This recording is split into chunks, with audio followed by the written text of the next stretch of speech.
সেই সময়কার ফ্যাসিস্ট পাকিস্তানিদের বিরুদ্ধে যারা বাংলাদেশের স্বাধীনতাকে, বাংলাদেশের সার্বভৌমত্বকে, বাংলাদেশের মানুষকে পদদলিত করতে চেয়েছিল, শেষ পর্যন্ত কিন্তু তাদের শেষ রক্ষা হয়নি এবং তৎকালীন ভারত সরকার আমাদের পাশে দাঁড়িয়েছিল, সেজন্য আমরা অবশ্যই কৃতজ্ঞ। কিন্তু এটাও তো ঠিক, বিগত 53 বৎসরে এর প্রতিদান বাংলাদেশ কড়ায় গন্ডায় অনেক পরিশোধ করেছে, কিন্তু প্রতিদান দিলেও বাংলাদেশের ফরাক্কা সমস্যা কিছুই সমাধান হয় নাই। তিস্তার পানি বাংলাদেশ পায় নাই।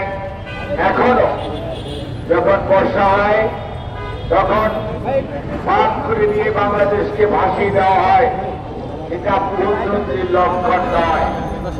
আমাদের দেশে যখন পেঁয়াজের দাম বাড়ে তখন পেঁয়াজ রপ্তানি বন্ধ করে দেয়, আলুর দাম বাড়লে আলুর রপ্তানি বন্ধ করে দেয় এবং আমাদের দেশের সাথে যে বর্ডার খালানিরা সেই কাঁটাতারে ঝুলে এবং প্রতিদিন বাংলাদেশের বর্ডারে, বাংলাদেশ এবং ভারতের বর্ডারে অনেক এভারেজ প্রায় 1 জন মানুষ শহীদ হয়। এই তো হচ্ছে বন্ধুত্বের নমুনা। কাজেই এই অবস্থার মধ্যে দাঁড়িয়ে আজকে আমাদের অবশ্যই আমাদের 53 বৎসরের সম্পর্ক নিয়ে আবার বিশ্লেষণ করা উচিত। অনেকে অনেক কথা বলছেন, কেউ কেউ হয়তো আমরা বলবো এটাই সঠিক, কিন্তু সবচেয়ে বাজেভাবে তাদের মনোভাব প্রকাশ করেছে ভারতের বর্তমান প্রধানমন্ত্রী, যাকে বিভিন্ন বিশেষণে সারা পৃথিবীর মানুষ বিশেষায়িত করে।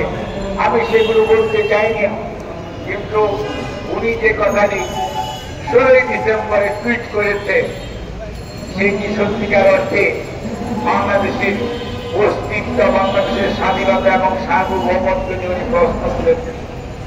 কাজে এই অবস্থায় এই ষড়যন্ত্র 71 ডিসেম্বরে এই রেস করতে হয়েছিল, যে কারণে উসমানী সাহেব সেই আত্মসমর্পণের অনুষ্ঠানে উপস্থিত হতে পারেনি।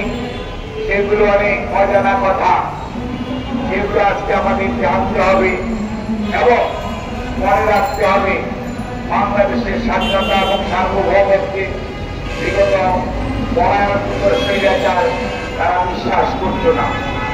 যদি বিশ্বাস করত তারা বাংলাদেশকে এমন ভাবে ভারতের সাথে যেভাবে চুক্তি করেছে, যত ধরনের বাংলাদেশ শুধু দিয়েছে, আমরা গল্প শুনেছি যে আমাদের ট্রানজিট যদি হয় তাহলে বাংলাদেশ নাকি সিঙ্গাপুর হয়ে যাবে, কিন্তু আখাউড়া দিয়ে অনেক কিছু আসা যাওয়া করে বাংলাদেশের অর্থনীতি খালি নিচের দিকেই যায়, সিঙ্গাপুর আর হয় না।